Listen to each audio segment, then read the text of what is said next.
बिस्मिल्लाहिर्रहमानिर्रहीम। अस्सलाम वालेकुम। आप देख रहे हैं फ़याज़ महमूद यूट्यूब चैनल और आज हम दो मौजू पे बात करेंगे। एक तो हमारा है अली सदपारा साहब, मोहम्मद अली सदपारा, जबकि दूसरा वज़ीर-ए-आज़म हाउसिंग स्कीम के तहत अब तक कितना घर बन चुके हैं या बन रहे हैं या बनने की मराहिल में हैं, उस पे हम इस वीडियो में बात करेंगे। और इसका जो मौजू है, सबसे पहले हमने मोहम्मद अली सदपारा साहब का इसलिए रखा कि हम मिल के एक दुआ कर सकें कि वो जहाँ पर भी हों अल्लाह ताला उनको खैरियो आफ़ियत से रखे और वो जल्द से जल्द उनकी जो तलाश का काम है वो मुकम्मल हो और वो वापस आ जाएं। तो इस वीडियो को बनाने का मकसद भी यही है, क्योंकि अब तक की जितनी भी इंफॉर्मेशन है ज़्यादातर तो आपको मिल चुकी है, क्योंकि तकरीबन 3 दिन गुजर चुके हैं उनसे राब्ता मुनक़ता हुए हुए। लेकिन इस दौरान मुख्तलिफ़ इंफॉर्मेशन आप तक आती भी रही, जाती भी रही। और लेकिन आज की जो वीडियो का एक तो मकसद ये है कि हम मिलके दुआ करें। तो इसलिए आपसे मैं इस हवाले से एक रिक्वेस्ट करूँगा कि आप दुरूद शरीफ पढ़िए और अल्लाह ताला से दुआ मांगिए कि उन तीनों को पहमाओं को जल्द से जल्द उनकी तलाश का अमल मुकम्मल हो और वो जहाँ पर भी हों खैरियत व आफ़ियत से हों। तो अल्लाह ताला से दुआ है कि वो जल्द अज़ जल्द अपने घर खैरियत आफ़ियत से पहुँच जाएँ। तो एक दफ़ा दुरूद शरीफ पढ़ के आप दुआ कर लीजिए ताकि हम अपनी बात को आगे बढ़ाएँ।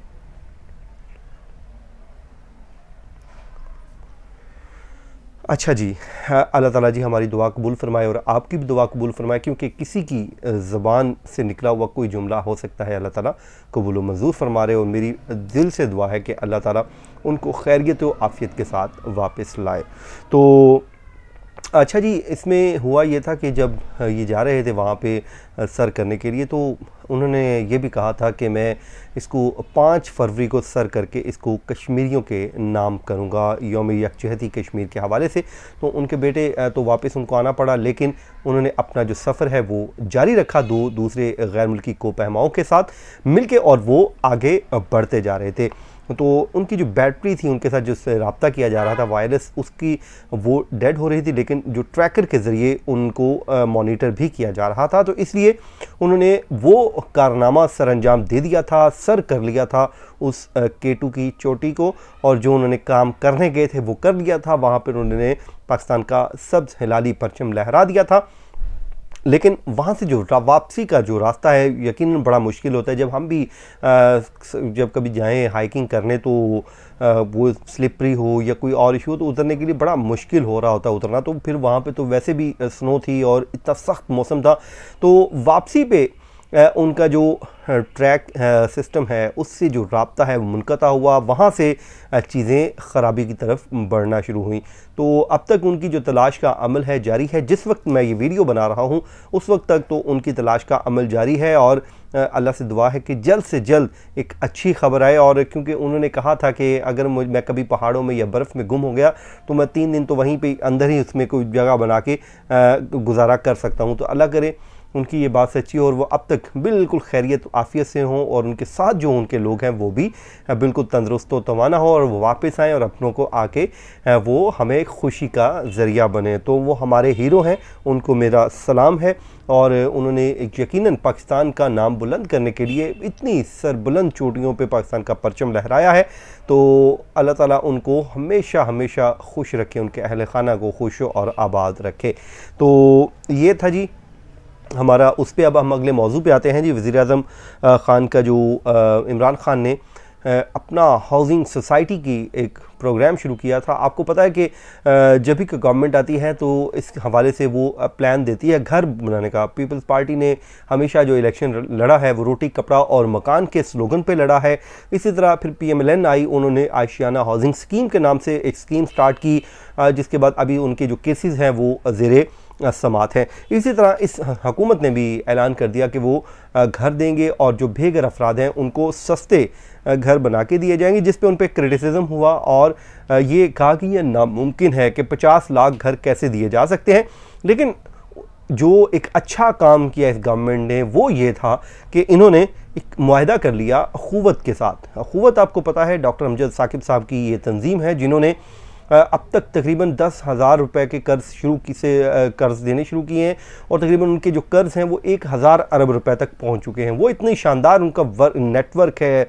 अगर आप उनसे मुतल्लिक पढ़ना चाहते हैं तो अखुवत का सफ़र उन्होंने किताब लिखी है, उसको पढ़ें। आप यकीनन वो आपको आगे बढ़ने का, आपके अंदर एक लगन आगे बढ़ने की पैदा करने की भी, जुस्तजू पैदा करने का भी वो आप में एक हिम्मत पैदा करेगी और उस किताब से यकीनन आपको फ़ायदा भी होगा। और उसमें आप देख सकेंगे उन्होंने कैसे काम का आगाज़ किया और सूद यानी कि वो सूद से पाक। आपको पता है इस्लाम इस बात की इजाज़त नहीं देता और इस्लाम ये कहता है कि अल्लाह और उसके रसूल के साथ जंग है। तो उन्होंने उसी स्लोगन को अपनाया और विदाउट यानी कि इंटरेस्ट ये लोन दिए। और इसमें मज़े की बात है उनकी जो रिकवरी है वो 99.9% रिकवरी है जो कर्ज़ वो देते हैं, लोन देते हैं। तो इसी तरह जी ये इनका आपस में मुआहदा हुआ, जिसके बाद इन्होंने कमज़ोर तबकात को घरों की तामीर के लिए ज़मीन में हुकूमत और इनका एक मुआहदा था जिसमें उन्होंने फ्राहम करने थे।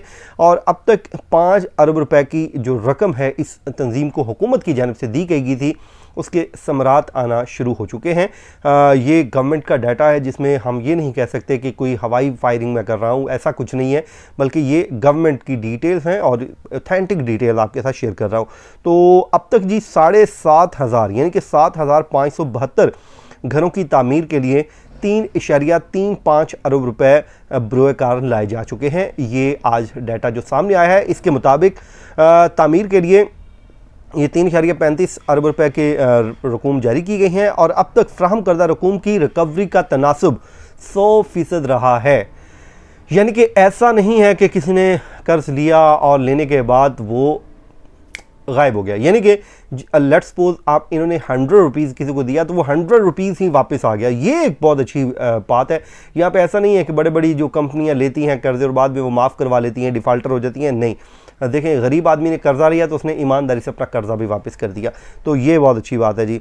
उसके बाद वापस जो मसूल शुदा रकूम है मज़ीद ख़ानदानों को फ्राहम की जा रही है। यानी कि जो रकूम वापस आ रही हैं वो अब अगले ख़ानदानों को फ्राहम की जा रही है। यानी कि लेट्स सपोज मुझे मिला, मैंने वो लेके का घर बनाया, उसमें मैंने रकम वापस करना शुरू कर दी। जो रकम मुझसे आई 10 लोगों से और आई, वो रकम इकट्ठी करके एक तीसरे फ्रीक को भी दे दी गई कि ये रे आप भी घर बनाए। तो ये एक नेटवर्क की तरह काम कर रहा है।